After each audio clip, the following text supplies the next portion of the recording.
मनसे अध्यक्ष राज ठाकरेंच्या उपस्थितीत शिवतीर्थवर मनसे उपाध्यक्षांची आज बैठक महत्त्वाची पार पडणार आहे। दोन्ही ठाकरे एकत्र येण्यासंदर्भात बैठकीत काय चर्चा होणार याकडे अवघ्या राज्याचं लक्ष लागलंय। सामनाच्या मुखपृष्ठावरती अनेक वर्षांनंतर राज आणि उद्धव ठाकरेंचा जुना फोटो झळकलाय। युतीच्या चर्चा सुरू असतानाच सामनात झळकलेल्या फोटोमुळे राजकीय वर्तुळात जोरदार चर्चांना उधाण आलंय। आम्ही गिरगावकर यांच्या वतीनं राज ठाकरे आणि उद्धव ठाकरे यांनी एकत्र यावं यासाठी गिरगावात बॅनर्स लावण्यात आलेत। मराठी माणसाला वाचवण्यासाठी एकत्र येण्याचं आवाहन करत बॅनरबाजी करण्यात आली।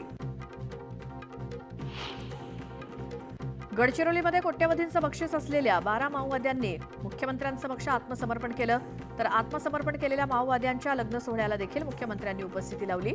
यावेळी मुख्यमंत्र्यांनी पोलिसांचाही गौरव केला।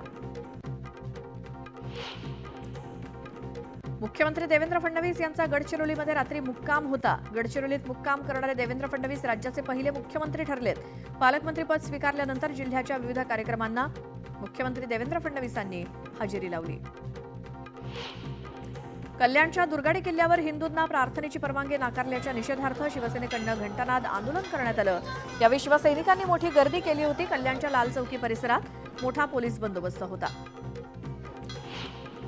श्रीरामपूरचे माजी आमदार भानुदास मुरकुटे आज शिवसेनेत प्रवेश करणार आहेत। उपमुख्यमंत्री एकनाथ शिंदेंच्या उपस्थितीत ठाण्यात पक्षप्रवेश होणार आहे।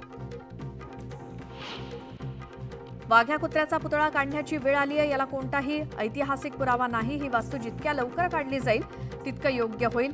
शिवरायांच्या समाधी शेजारी आपण दुसरी वास्तू कशी खपवून घेऊ शकतो असा सवाल करत संभाजीराजेंनी सरकारला थेट इशारा दिला। सातारा जिल्हा काँग्रेसच्या जिल्हाध्यक्षपदी रणजितसिंह देशमुख यांची नियुक्ती जाहीर करण्यात आली आहे। न्यूज 18 लोकमतच्या बातमीवर शिक्कामोर्तब झालं असून प्रदेशाध्यक्ष हर्षवर्धन सपकाळ यांच्या सूचनेवरनं ही नियुक्ती करण्यात आली। ऑगस्ट क्रांती मैदानावर ईदची नमाज नको या हायकोर्टातल्या याचिकेला मंगलप्रभात लोढा यांनी विरोध केला। यासाठी पोलिसांनी परवानगी नाकारण्यासाठी लोढांनी पत्रक लिहिलं। अशा प्रकारे याचिका करणं लज्जास्पद आहे असा हल्लाबोल देखील केला। उद्धव सेनेचे पक्षप्रमुख उद्धव ठाकरे यांनी गुरुवारी रात्री 4 उपनेत्यांच्या नियुक्त्या जाहीर केल्या आहेत। नाशिकचे माजी जिल्हाप्रमुख दत्ता गायकवाड, जळगावचे सहसंपर्क प्रमुख गुलाबराव वाघ, रत्नागिरीचे माजी आमदार सुरेंद्रनाथ माने आणि जालन्याचे सचिन घायाळ यांचा यात समावेश आहे। छत्तीसगडच्या इंद्रावती नॅशनल पार्कमध्ये झालेल्या चकमकीत 2 माओवादी ठार झालेत। मागील 3 दिवसांपासून हे विशेष अभियान सुरू आहे। या माओवाद्यांवरती 50 लाखांचं बक्षीस होतं। देशभरात बकरीदचा उत्साह आहे। दिल्लीसह देशभरात ठिकठिकाणी मुस्लिम बांधवांनी एकत्रित येत नमाज पठण करून ईद साजरी केली। तुळजापूर ड्रग्ज प्रकरणात मुख्य सूत्रधार विनोद उर्फ पिंटू गंगणेला 7 दिवसांपूर्वीच कोर्टानं अटकपूर्व जामीन मंजूर केला। मात्र कोर्टानं तोच जामीन फेटाळला असून लगेचच पोलिसांनी त्याला न्यायालयाच्या आवारातच ताब्यात घेतलं।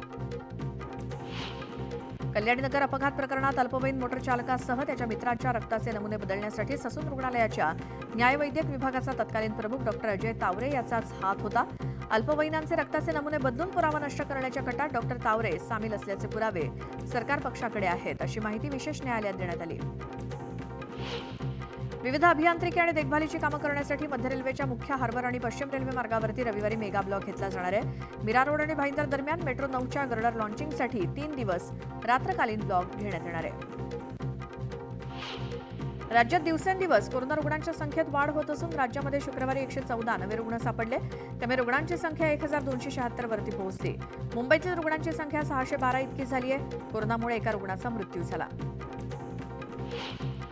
सिंधुदुर्ग जिल्ह्यातील पुलांची कामं अर्धवट ठेवणाऱ्या ठेकेदारावरती कारवाई करण्याची मागणी सार्वजनिक बांधकाम विभागाचे अधीक्षक अभियंता मिलिंद कुलकर्णी यांच्याकडे उबाठाच्या शिष्टमंडळानं केली। धाराशिव जिल्ह्यातील वडगाव सिद्धेश्वर येथील एमआयडीसी जमिनीच्या मावेजासाठी विष प्राशन करत आत्महत्येचा प्रयत्न करणाऱ्या शेतकऱ्यासोबत जिल्हाधिकाऱ्यांनी बैठक घेतली। बैठक निष्फळ ठरल्यामुळे शेतकऱ्यांनी पुन्हा सामूहिक आत्मदहनाचा इशारा दिला। वाशिम जिल्ह्यातील काही भागात खरीप पेरण्या सुरू असून मोजक्याच ठिकाणी पेरणी झालेल्या शेतांमध्ये आता माकडांच्या टोळ्यांनी हैदोस घातला। शेतात घुसून बियाणांवरती ताव मारण्याचं काम माकडांनी केल्याचं शेतकऱ्यांकडून माकडांच्या बंदोबस्ताची मागणी होतीये।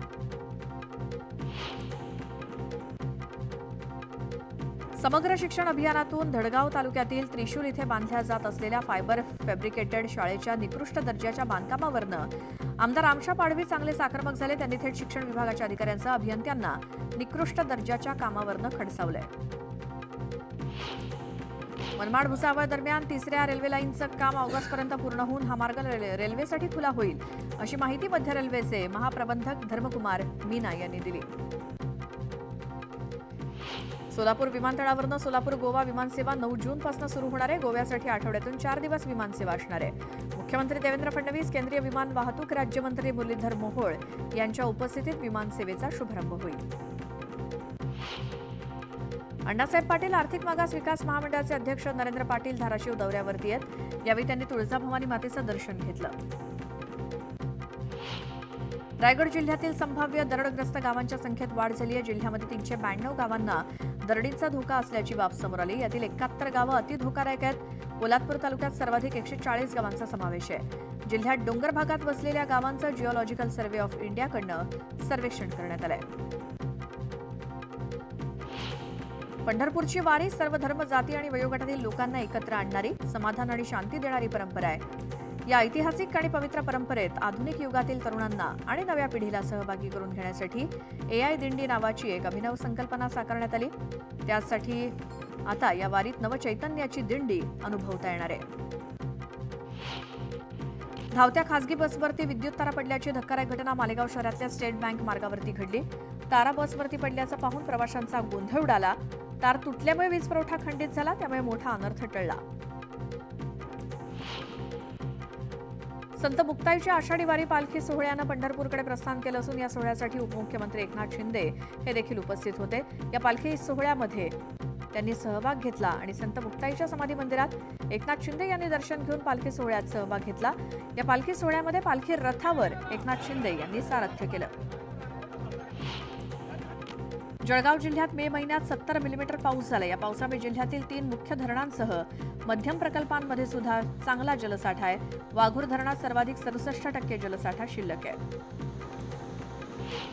गेल्या काही दिवसांपासून सुट्टीवर असलेला पाऊस पुन्हा सक्रिय होण्याची शक्यता हवामान खात्यानं वर्तवली आहे. त्यामुळे उकाड्यानं हैराण झालेल्या मुंबईकरांना काहीसा दिलासा मिळू शकेल. हवामान खात्याच्या अंदाजानुसार 12 ते 13 जूनपर्यंत महाराष्ट्रासह मध्य भारतातील काही भागात पाऊस पडण्याची शक्यता आहे. येत्या 5 ते 6 दिवसात राज्यात मेघगर्जनेसह पाऊस पडण्याचा अंदाज आहे.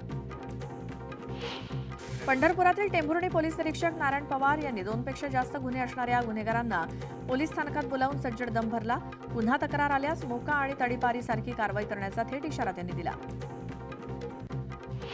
श्रीरामपूरमध्ये गोंधवणी परिसरात भांडणाच्या रागातनं गावठी बंदुकीचा धाक दाखवत दहशत निर्माण करणाऱ्या एका आरोपीला स्थानिकांनी पोलिसांच्या ताब्यात दिलं. यावेळी कारवाईसाठी शेकडो नागरिकांनी पोलीस स्थानकाबाहेर, पोलीस ठाण्याबाहेर गर्दी केली. अहिल्यानगर जिल्ह्यातील राहता पोलिसांनी नाकाबंदी दरम्यान प्रतिबंधित असलेल्या मांगूर माशाची तस्करी करणारा ट्रक पकडला. यावेळी लाखो रुपयांचे हजारो किलो मांगूर मासे पोलिसांनी नष्ट केलेत, तर 2 तस्करांना पोलिसांनी ताब्यात घेतलं.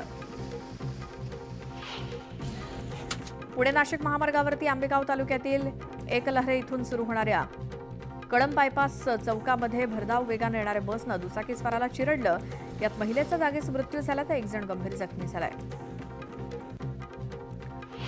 रायगडमधील म्हसळा शहरात 42 कोटींची पाणी योजनेचं काम प्रगतीपथावरती असताना पाणी योजनेसाठी आणण्यात आलेल्या तब्बल 230 पाईप चोरीला गेलेत. या घटनेची माहिती ठेकेदारानं पोलिसांना दिली असून या प्रकरणी गुन्हा दाखल करण्यात आलाय.